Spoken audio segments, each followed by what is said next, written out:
Does it ever feel like you're running on a treadmill, exhausting yourself every single day, yet staying exactly in the same spot while the world passes you by? You wake up with big ambitions, but by sunset, you're left with nothing but the bitter taste of stagnation and the haunting feeling that another day has been stolen by mindless scrolling and digital noise. Most people are waiting for a miracle or a big break to rescue them. But here's the cold, hard truth. Life doesn't change in grand explosions.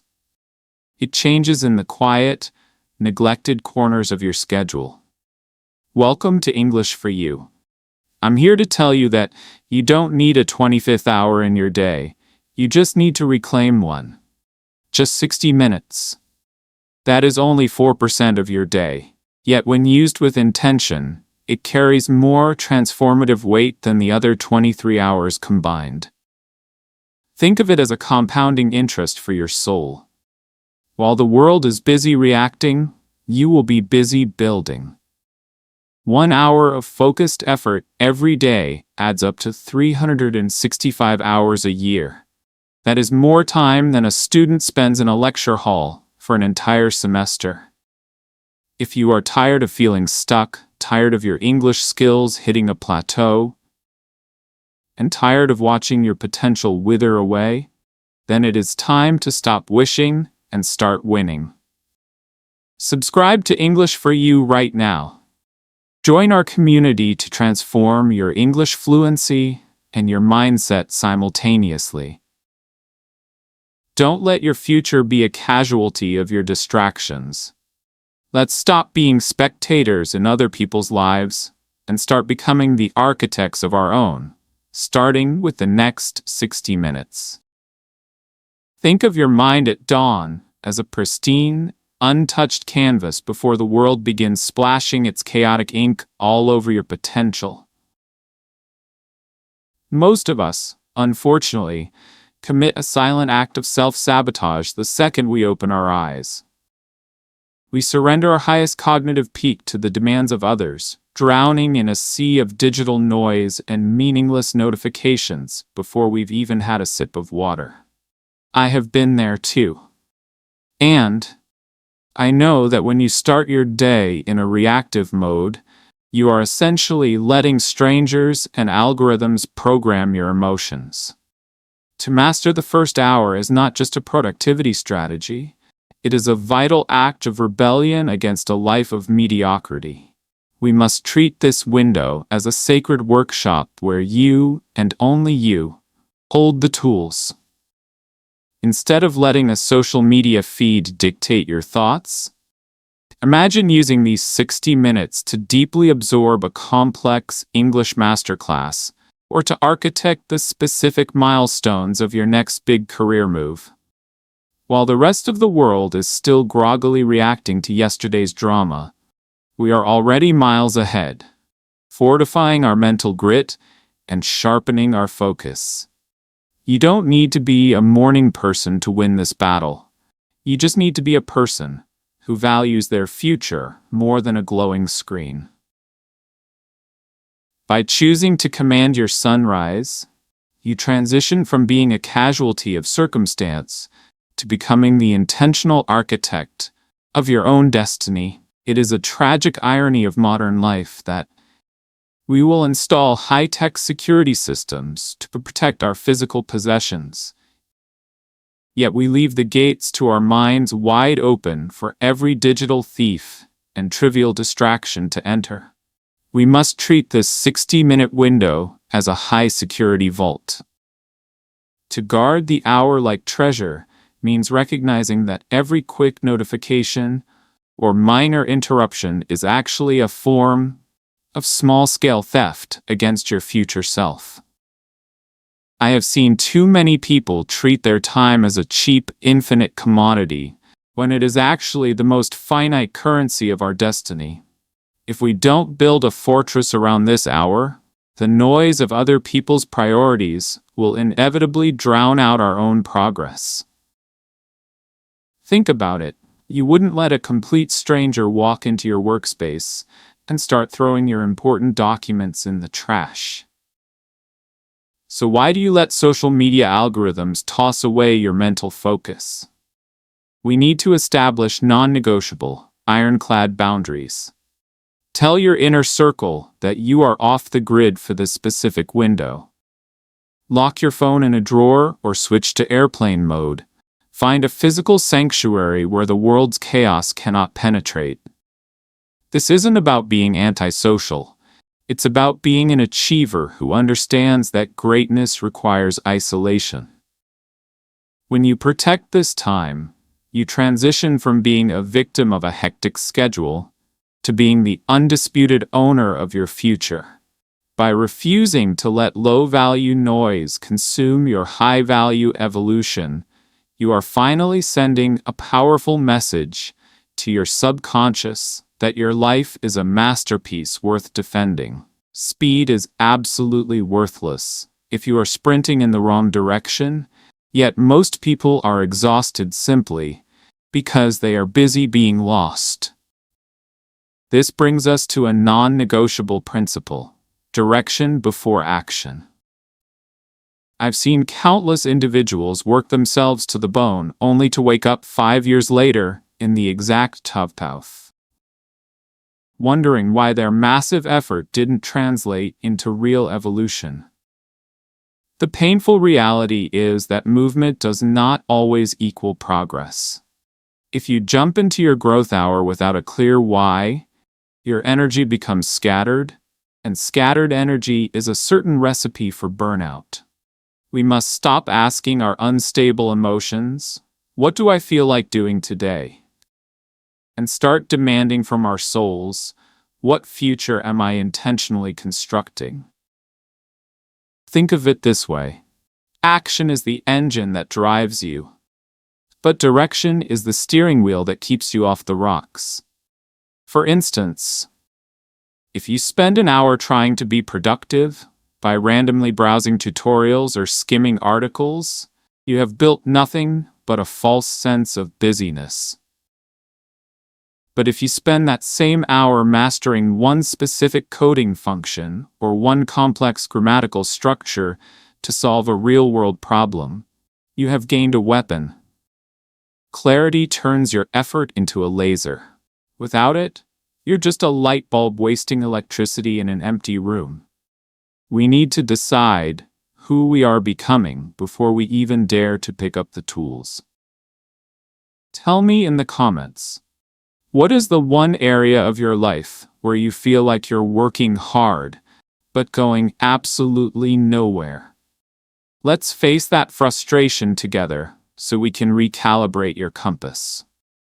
Remember, a person with a clear target will always outpace a genius who is merely wandering. By aligning your hourly sweat with a long-term vision, you ensure that every drop of effort is a solid brick laid in the foundation of your empire. Stop feeding your brain the poison of vague intentions, because wanting to improve is just a polite way of staying exactly where you are. We often fall into the trap of setting soft, blurry goals that sound inspiring but require zero real commitment. This is where you must demand a specific target. I have realized that the human mind is like a guided missile. It is incredibly powerful, but only if it has a precise set of coordinates to hit. When you enter your growth hour with only a wish to be better, your energy leaks out through the cracks of hesitation. You sit there, paralyzed by the weight of too many choices, and eventually, you surrender to the easiest path: mindless distraction. To transform your existence, you need to replace someday with exactly what. Instead of a vague desire to improve your fitness, commit to performing 50 high-intensity squats without stopping. Instead of saying, "I need to work on my career," decide that you will draft a 3-sentence outreach email to one potential mentor. These micro-missions remove the friction of overthinking and transform your daily anxiety into a sequence of tangible victories. We don't build confidence by dreaming of the finish line. We build it by crushing the specific task right in front of us, by giving every minute of your hour a specific job to do. You stop being a spectator of your potential and finally start becoming a builder of your reality. We live in an era where our brains are overflowing with digital noise, yet our lives remain starving for actual wisdom. It is a dangerous trap to confuse consuming with growing, and I have seen far too many people spend hours saving inspirational videos while their reality stays stuck in neutral. This is why you must commit to learn one useful thing every single day. We don't need to become geniuses by midnight. We just need one sharp, practical insight that can actually move the needle in our real lives.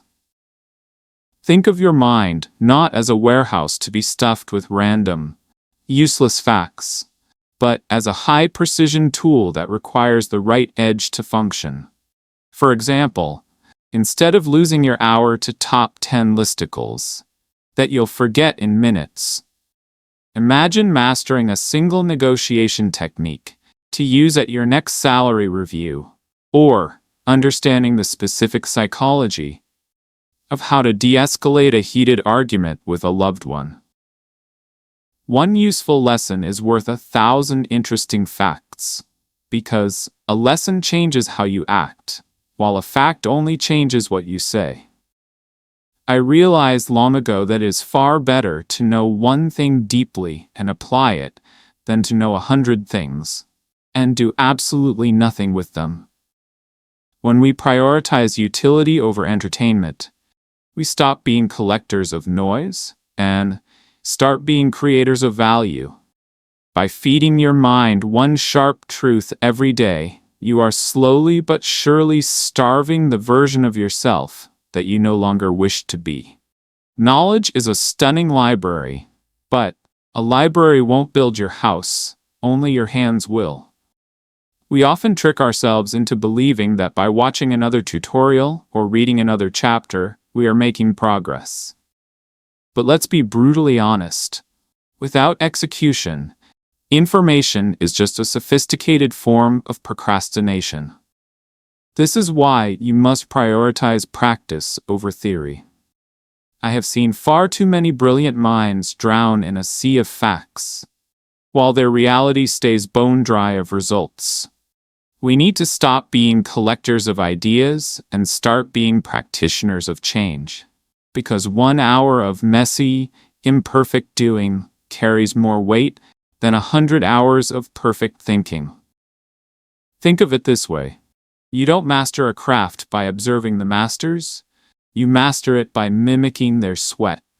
For instance, if you are aspiring to be a graphic designer, stop just studying color theory and start creating 10 different logos for a fictional brand today. If you want to conquer public speaking, stop reading books on body language and record yourself delivering a 5-minute speech until your voice shakes with conviction.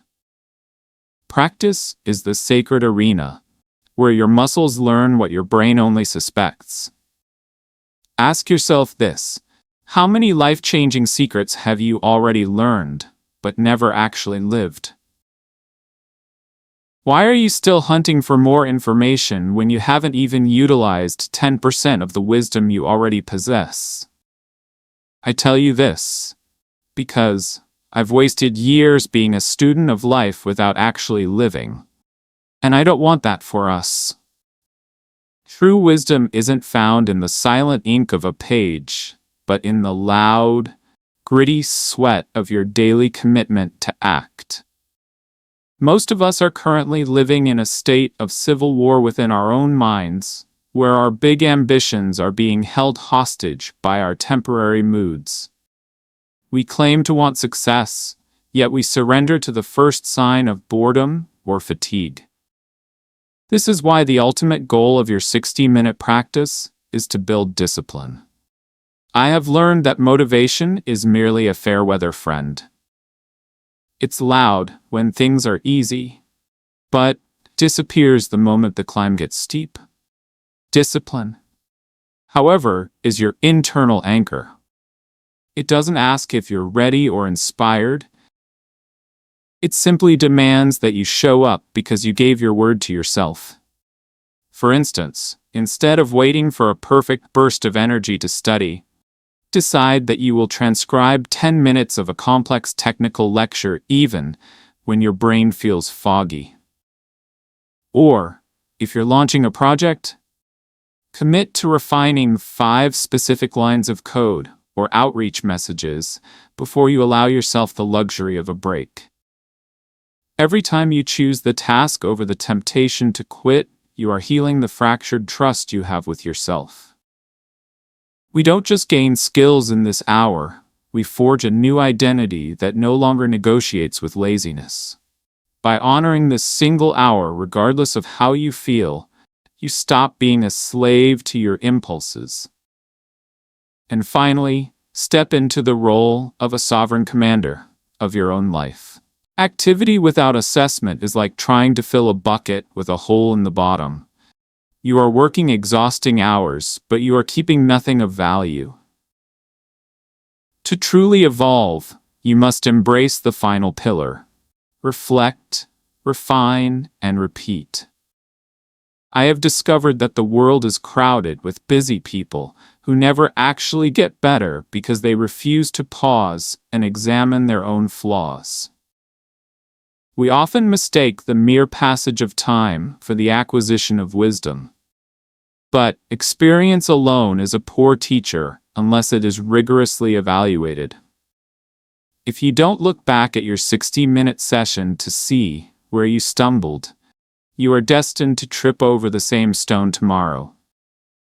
Think of this as your personal after-action review. For instance, if you just finished a session of high-stakes negotiation practice, don't just walk away. Spend 5 minutes dissecting exactly which word choices created tension and which ones built trust. If you are learning a new software, audit your process to see if a specific shortcut could have saved you 20 minutes of frustration. This is where we sharpen the blade. We take the raw data of our daily struggle and distill it into a smarter, more lethal plan for the next sunrise. You aren't just repeating an hour. You are upgrading the very software of your mind.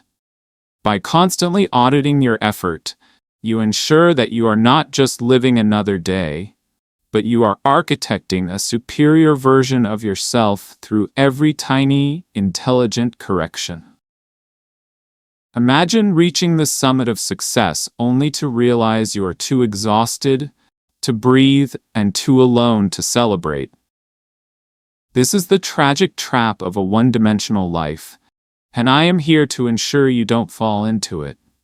We must understand that true greatness requires a holistic investment across 3 sacred pillars. First, your body is the only biological masterpiece you will ever own. If you neglect this engine, your biggest dreams will eventually stall. I've realized that dedicating 1 hour to rigorous movement or restorative vitality isn't a luxury. It is the fuel for your entire ambition. Secondly, we must reclaim the quiet hour to build your fortune. Profits are far superior to wages, because while wages make you a living, profits build your freedom. Instead of being a permanent tenant in someone else's company, use your daily hour to develop a high-value digital asset or master a skill that the market cannot ignore. Finally, never let your pursuit of a paycheck turn you into a stranger in your own home. Success without deep connection is a hollow victory. I challenge you to give 1 hour of your undivided heart to those who matter. No screens, no distractions, just pure presence. Will you continue to endure the quiet agony of drifting through your days while your vitality, your wealth, and your family get only the leftovers of your energy? Stop settling for a fragmented existence that leaves you feeling empty at midnight. Subscribe to English for You right now. Join us to sharpen your English fluency while simultaneously fortifying the mindset needed to win in every arena of life. Don't just watch your potential fade away from the sidelines. True mastery is not about winning in one single category. It is about refusing to lose in any area of your life that truly matters.